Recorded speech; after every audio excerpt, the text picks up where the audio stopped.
আমার ভাইরা, এমন মজার কিতাব, মানুষ বুঝেও পড়ে না বুঝেও পড়ে, রাতের বেলায় তাহাজ্জুদের নামাজ পড়ে কোরআন তেলাওয়াত করে আর চোখের পানি দিয়ে দাড়ি ভিজে যায়।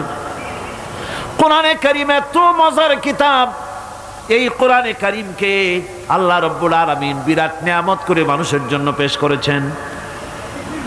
আর এই কোরআনেরই অনুসরণ করতে হবে, বৈশিষ্ট্যগুলি বুঝতে হবে। আর এই কোরআনের অনুসরণ করা লাগবে, কারণ কোরআনকেই একমাত্র অনুসরণযোগ্য কিতাব বলে আল্লাহ সর্বশেষ এই কিতাব নাজিল করেছেন। আল্লাহর পক্ষ থেকে আর একটা বাণীও মানুষের জন্য আসবে না। আসবে না কি? আল্লাহর পক্ষ থেকে আখিরি কালাম।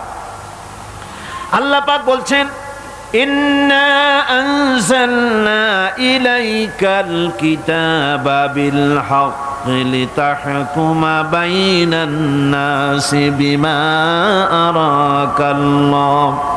আমি এই কিতাবকে সত্য সহকারে তোমার উপরে অবতীর্ণ করেছি, যাতে করে এই সত্য জ্ঞান এবং বিচার ফয়সালা তুমি মানুষের মধ্যে করতে পারো।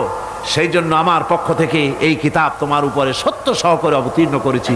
এই কিতাবেরই অনুসরণ করতে হবে কেবলমাত্র, আর কোনোটার নয়।